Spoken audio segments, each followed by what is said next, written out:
Neoclassicismo. Neo quer dizer novo. Então, aí não é muito difícil, né, de entender. Classicismo está fazendo referência ao que é clássico. Então, vejam, vocês estudaram um pouquinho da arte clássica lá no começo do ano. Qual que vai ser a arte clássica? Vai ser a arte greco-romana antiga, porque é um tipo de arte que buscava a perfeição. Aí depois o segundo movimento em que isso vai acontecer é o Renascimento. E o terceiro movimento que isso vai acontecer, essa busca da perfeição das coisas, é no neoclassicismo. Então, por isso que tem esse nome, porque eles vão tentar retornar aos valores do Renascimento e da Antiguidade Clássica. Então, eles vão sempre buscar a perfeição na representação das coisas. As obras vão tentar passar equilíbrio, tranquilidade, vão ter temas que vão ser mais abordados, tipo pinturas históricas, por exemplo, cenas religiosas e coisas assim. Esse movimento ele tem início na França, tá? E depois ele se difunde pelo resto da Europa, e o próximo conteúdo vai ser a chegada dele aqui ao Brasil, que é através da missão artística francesa. Então, aqui, ó, o que eles têm como valores que eles vão buscar em todas as áreas, seja na pintura, na escultura, na arquitetura, tá? Ordem e solenidade. Ah, então é todo mundo bem vestido, todo mundo bem arrumadinho, tudo ordenado, é tudo muito racional, porque eles planejam toda a pintura antes de fazer. Então, a gente diz que esse movimento, ele tem ênfase na razão e não na emoção. Por isso, passa a sensação mais de tranquilidade. Os temas que eles gostam de abordar são a história greco-romana e a mitologia, tanto a greco-romana quanto a católica. A técnica enfatiza o desenho com linhas. Por quê? Porque eles vão planejar minuciosamente o que eles estão fazendo. Então, se eles vão desenhar uma cadeira, eles fazem toda a projeção em perspectiva dessa cadeira, de tudo que está ao alcance, e vão retomar aquelas técnicas desenvolvidas no Renascimento, né, de usar o claro e o escuro para dar impressão de volume. A pincelada da pintura ela é diluída, a gente não enxerga onde começa, onde termina a pincelada, tá? Então eles vão tentar representar tudo muito racional, como eu falei. Tá, ok? A arte, né, deve inspirar, levantar a moral, esse que era o papel para eles. E o fundador do movimento, e também maior pintor do movimento, é o Jacques Louis David, que era o pintor oficial do Napoleão Bonaparte. Então, como que funcionava ele ser pintor oficial? Todas as pinturas, tudo, quando Napoleão Bonaparte ia encomendar uma pintura, o pintor da corte era o Davi. Então era um cara bem importante. E a pronúncia não é David, é Davi mesmo, porque a gente está falando do francês, tá? E não do inglês, para ser David. Que o pessoal sempre fala, o David, professora. Não, não é David, esse é Davi, porque ele é francês. A pronúncia é diferente. E aqui, gente, Juramento dos Horácios. Essa obra, eu vou deixar um vídeo explicando melhor ainda para vocês. Mas vejam que estão sendo entregue armas, ela é uma pintura histórica, se eu não me engano, é uma cena bíblica que ela é pintada. Eu quero que vocês prestem atenção na perspectiva. Ó, se a gente aprofundar esses traços, a gente vai ver que o ponto de fuga está mais ou menos centralizado na obra.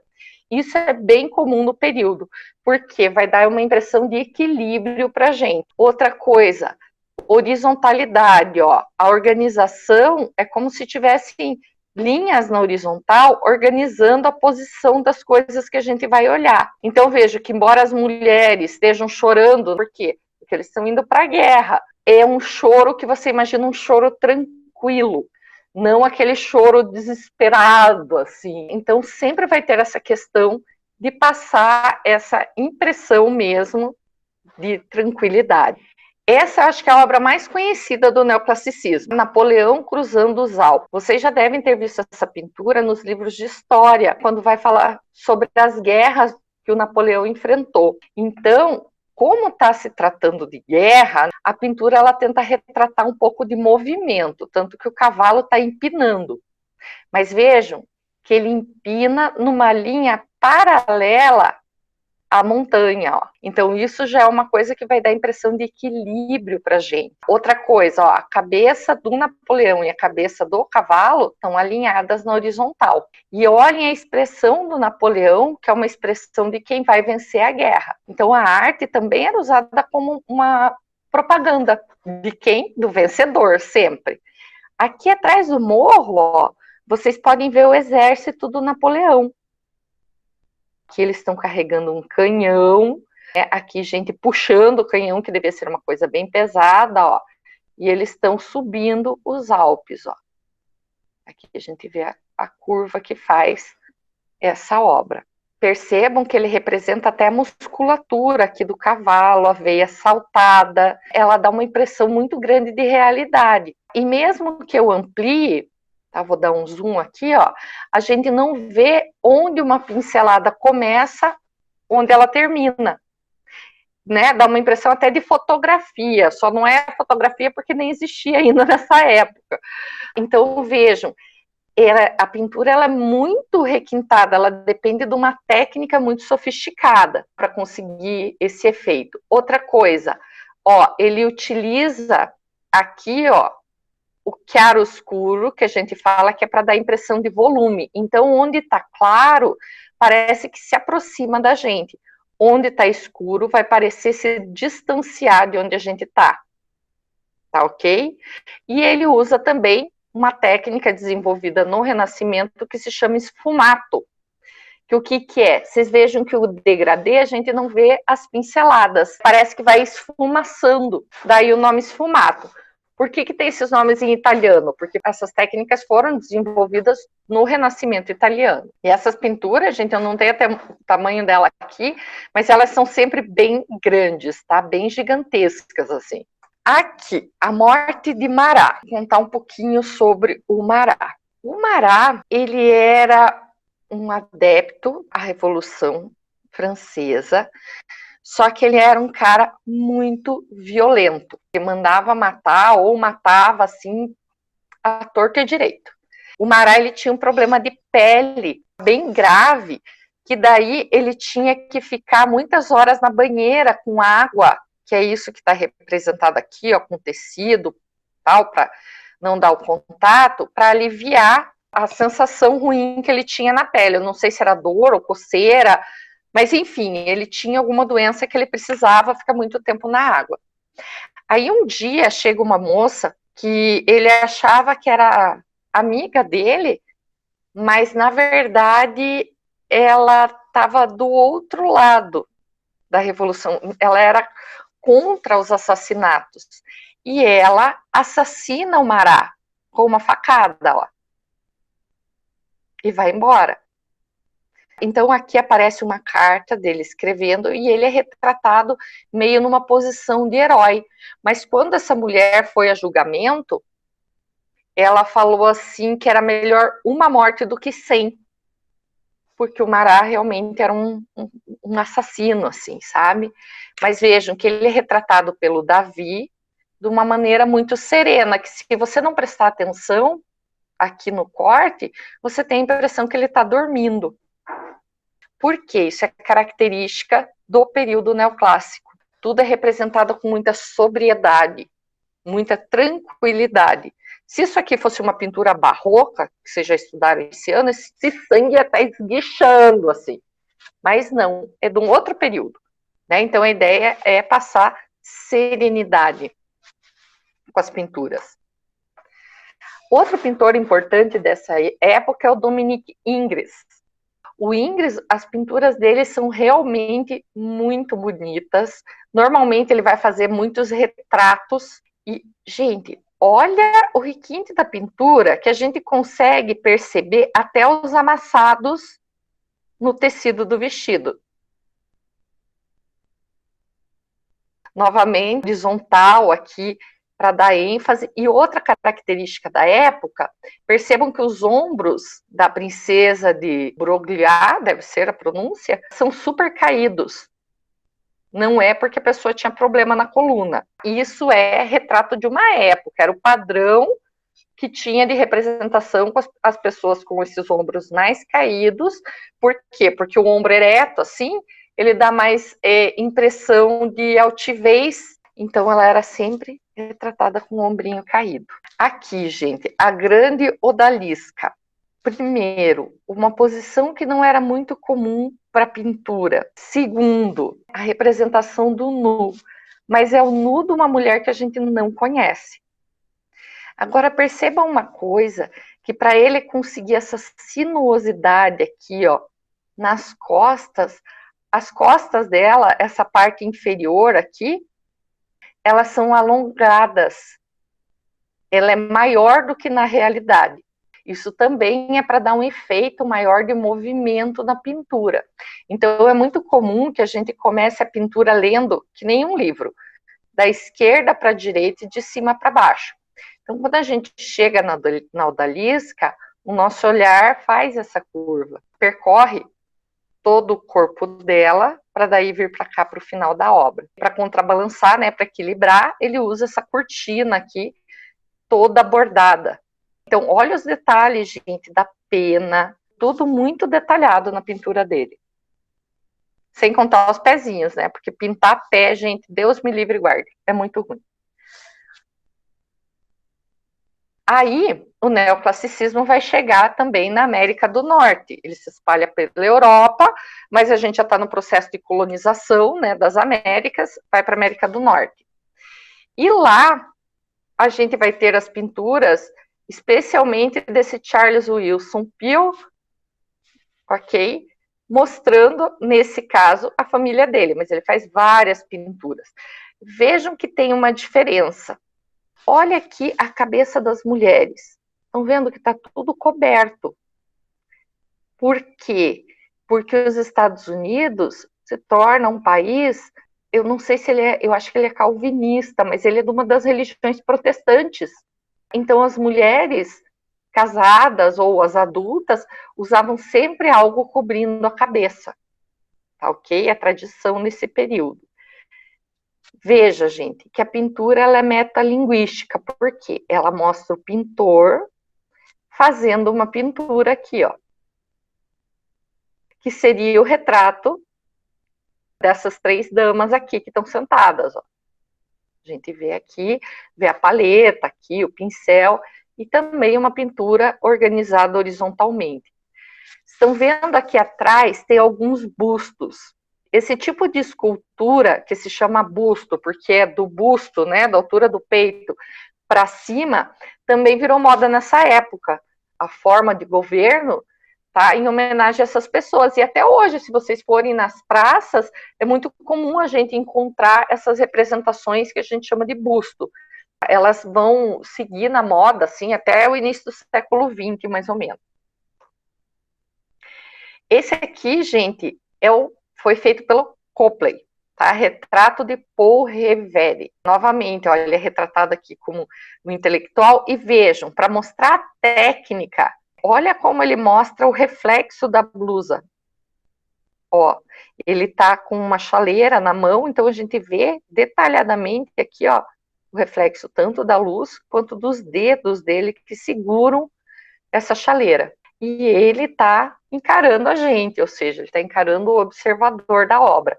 Então, os retratos, né, eles têm essa coisa agora das pessoas posarem de uma maneira que pareça mais movimento, porque isso vem da influência do período barroco. Então, no Renascimento, as pessoas são retratadas bem calminhas, assim, serenas. No barroco tem um excesso de movimento e no neoclassicismo, parece calma, mas elas fazem poses assim para serem retratadas. George Washington se chama o Retrato do Ateneu, também é desse período. Agora vamos para a Espanha. A Espanha já é um pouco mais quente essa pintura, ela já vai ter umas características um pouquinho diferentes. Olha só, Família de Carlos VI, foi pintada pelo Goya, em 1800. Inclusive, o Goya faz a pintura aqui ele mostra que uma outra pintura dele na parede do rei, ele se autorretrata aqui, ó, e olha o tamanho da tela que o Goya está pintando. E dá a impressão que o Goya está pintando a gente, né? Porque ele está encarando a gente. Aqui. Essa daqui é a família real, né, espanhola. O Goya, ele era o pintor oficial da família real espanhola, mas ele era a favor da Revolução Francesa também. Na verdade, que ele queria que caísse, né? Ele era contra essa coisa do Império, então ele era super fã do Napoleão Bonaparte. O que acontece? Quando o Napoleão invade a Espanha, ele fica muito bravo, porque a família real simplesmente larga a Espanha. E o Napoleão toma o poder e o Goya, ele se enche de esperança que alguma coisa vai mudar, mas bem no fim, essa tomada de poder pelo Napoleão é uma tomada de poder muito violenta. Inclusive, o Napoleão contrata soldados russos para invadir a Espanha. E daí o Goya super se decepciona com o que aconteceu, sabe? Uma das coisas que fazia ele ser super fã do Napoleão é por causa da queda da Igreja Católica, que a gente estava ainda na época da Inquisição, e o Goya perdeu muitos amigos para a Inquisição Católica. Inclusive ele não foi para o estralo também por proteção da família real, senão era mais um assassinado pela Inquisição Católica. Ó, aqui ele retrata o 3 de maio de 1808, e é uma obra famosíssima dele, porque ele está retratando essa ocupação violenta de Napoleão. Então, a gente vê aqui, ó, que está perto do centro, né, de Paris, porque a gente tem as igrejas aqui e tal. Agora, essa obra eu quero discutir um pouquinho com vocês. Gente, olha essas pessoas que estão sendo assassinadas. Aqui, né, o monge, né, mas olha essa pessoa aqui, ó, que ele coloca com uma roupa bem clara, que é para chamar a atenção mesmo. Olha a expressão dessa figura. Ele parece alguém que ia fazer mal para os militares ou ia defender de alguma maneira a Espanha? Não. Então, o Goya mostra aí um assassinato que é cruel. E perceba que os soldados não são soldados franceses, são russos. A gente percebe pelo tipo de chapéu e de uniforme que eles usam. Então, são mercenários. São soldados que estavam recebendo para estar ali na guerra, não estavam defendendo o seu país. E aqui as pessoas mortas. Isso aqui, né, esse jeito, o Goya faz para retratar as atrocidades que o exército estava cometendo na Espanha, matando muitos civis, ok? Sem nenhum motivo claro para isso. Sem necessidade. Sem necessidade, porque eles não estavam contra-atacando.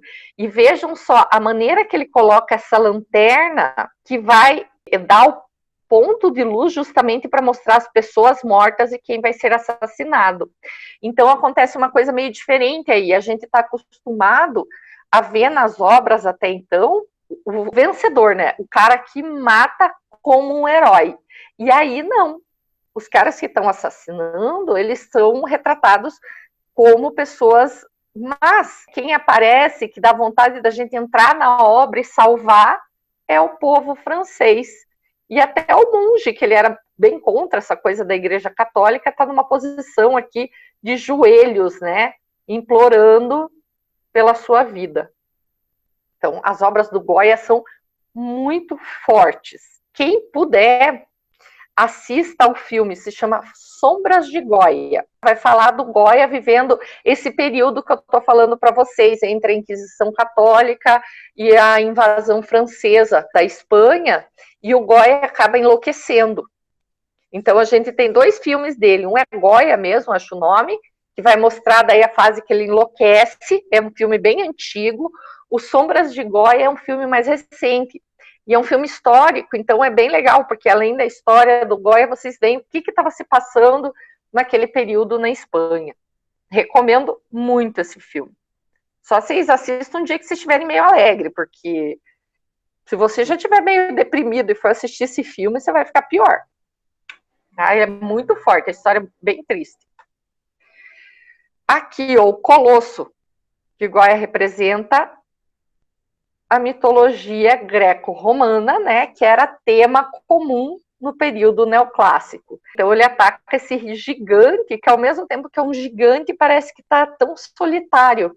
E aqui as pessoas que estão fugindo desse gigante. Talvez esse gigante seja até algo simbólico, representando os exércitos de Napoleão, que ele queria de início que fosse para a Espanha.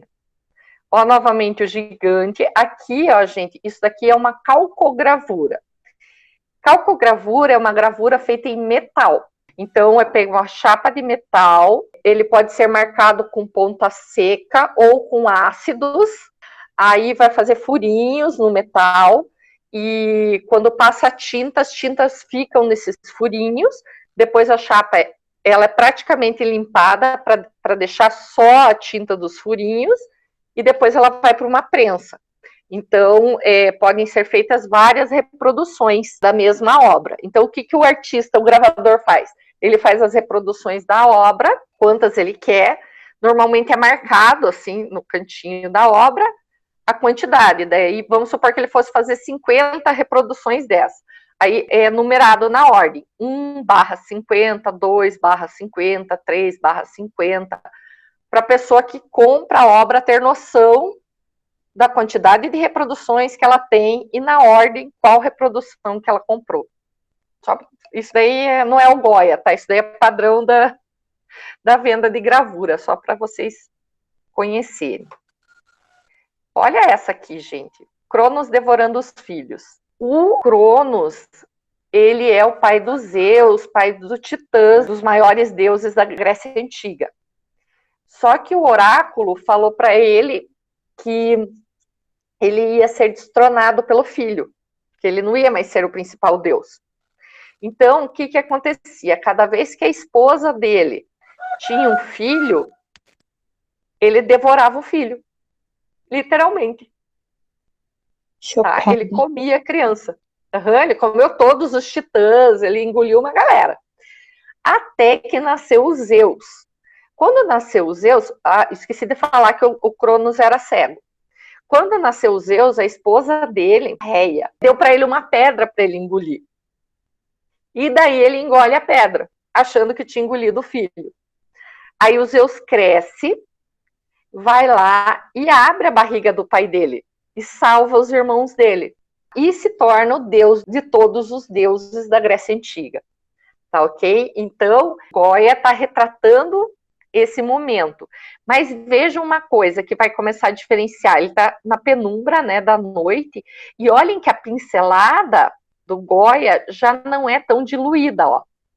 A gente começa a ver os sinais e veja que ele faz umas sombras meio azuladas. Então ele vai começar a fugir desse padrão que era tão comum no neoclassicismo de fazer tudo perfeitinho. Ele vai iniciar uma nova fase artística que a gente chama de romantismo, que daí é o predomínio da emoção sobre a razão. Na escultura, o principal artista é um italiano chamado Canova, e ele é maravilhoso. Aqui, o Canova é uma escultura em mármore, em que o Canova retrata a Paulina Bonaparte, esposa do Napoleão Bonaparte, como se fosse a deusa Atena, a deusa da inteligência dos greco-romanos. Então ele acaba fazendo uma reprodução alegórica. Olhem, gente, que coisa incrível que o colchão que ela tá, dá a impressão que é macio, mas é pedra. E olha aqui a cadeira, gente, que ele faz na escultura. As esculturas do Canova são maravilhosas. E claro, né, sempre buscando a perfeição. Então, o corpinho da Paulina, não sei se era bonito desse jeito, mas era o padrão estético da época. Então, como o neoclassicismo ele prega uma beleza idealizada, que ela tinha ali algum defeitinho, alguma celulite, manchinhas e tal, isso tudo é esquecido. Vai representar sempre como se fosse perfeito. Essa aqui, gente, acho linda. Ela fica no Museu do Vaticano, na Itália, e retrata Cupido e Psique, que é uma história da mitologia grega. E o Cupido, ele se apaixonou pela Psique, Cupido, filho da Afrodite e tal. É maravilhosa essa escultura. E ela é maravilhosa de qualquer ponto que você olha. Eu dei a volta nela, eu já tive oportunidade para lá, ela é linda de todos os lados. E eles se apaixonam, só que o Cupido sempre aparecia para a Psique à noite. E daí ele pede ela em casamento, tal, ela diz que quer casar, mas ele impõe uma condição. Ela nunca pode olhar para o rosto dele. Então ele faz uma casa maravilhosa, tal, para eles viverem, mas ele só aparece à noite e ela não pode olhar o rosto dele. E daí as irmãs dela começam a dizer que ele deve ser um monstro, que ele deve ser muito horrível, por isso que ela não pode olhar no rosto dele e tal. Aí uma noite, a Psique acorda, o Cupido tá dormindo, e ela pega uma vela e vai olhar o rosto dele. Ela estava esperando um monstro, mas ao contrário, o Cupido era lindo. Então ela se assusta, e quando ela se assusta, ela derruba uma gota de parafina quente no rosto do Cupido. Aí o Cupido se sente traído e abandona a Psique. É uma das tragédias gregas, né? Mas aí eles estão como amantes.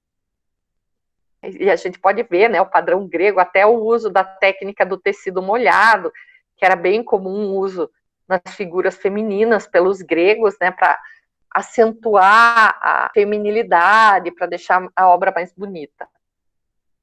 Ó, em outra pose. É linda. Aqui é outro retrato da mitologia, ele está retratando o Orfeu, é o cara que vai até o inferno buscar a amada dele, e ele acaba conseguindo fazer com que o Hades, né, o deus do inferno, libere a esposa, só que quando ela tá saindo, ela come uma fruta do inferno, que não podia, você não podia comer nada do inferno, que se você comesse alguma coisa, você não podia mais sair de lá. E daí ela, quando tá quase saindo do inferno, ela come a fruta, acho que é uma romã, e daí ela tem que continuar no inferno. Então aqui retrata o desespero dele. Tá no Museu Hermitage. Teseu e o Minotauro, vejam, o que eu sempre falo, né? É a hora que o herói tá matando, ó. Ó, o herói, o Teseu, e aqui o Minotauro sendo assassinado. O Minotauro estava assolando a ilha de Creta. E não lembro agora por que motivo, a cada 7 anos a Atena tinha que mandar 7 moças pro Minotauro devorar. E um dia o Teseu, que era filho do rei, resolve ir junto para matar o Minotauro. Daí ele conhece a Ariadne, que é filha do rei Minos, e irmã do Minotauro, e ela dá um novelo de lã para ele não se perder no labirinto do Minotauro, que o Minotauro morava no labirinto. E daí ele vai percorrendo o labirinto e soltando essa lã, e ele chega, consegue matar o Minotauro, acha o caminho de volta por causa da lã, e ele tinha prometido se casar com a Ariadne. Mas, quando volta, ele põe a Ariadne no barco, né? E quando ele retorna, ele deixa a Ariadne dormindo numa ilha e abandona a Ariadne. E quando ele chega em casa, ele tinha combinado, né, com o pai dele que se ele retornasse, ele chegaria em casa com o barco com velas brancas. Só que como ele está tão feliz comemorando a vitória dele, quando ele chega, ele esquece de trocar as velas negras por velas brancas, chega com as velas negras. Quando o pai dele vê as velas negras, ele acha que o Teseu morreu e ele se suicida. E essa é a história do Teseu. Aqui o Perseu com a cabeça da Medusa. Então veja, o Perseu tá super tranquilinha e a Medusa nem tá tão desesperada assim por ter perdido a cabeça. Bem diferente daquela cabeça que a gente vê feita pelo Caravaggio no período barroco, né? Que ela tá num prato desesperada. E acabou aqui os slides. Gente, quando estava acontecendo o neoclassicismo na pintura, tá? Vai acontecer um período chamado classicismo na música. Então, é nesse período que surge a música clássica. As pessoas têm mania de confundir música clássica com música erudita, mas tem diferença. A música erudita é a música que é aprendida em escola de música, que você tem que ler partitura, né? Ela é fruto de uma erudição, de um conhecimento musical muito grande. A música clássica é a música feita nesse período. E ela vai ter 3 expoentes, que serão o Haydn, o Mozart e o Beethoven. Os 2 últimos, com certeza, vocês já ouviram falar. Então, deles, eu vou deixar o videozinho também, tá? Para vocês assistirem depois.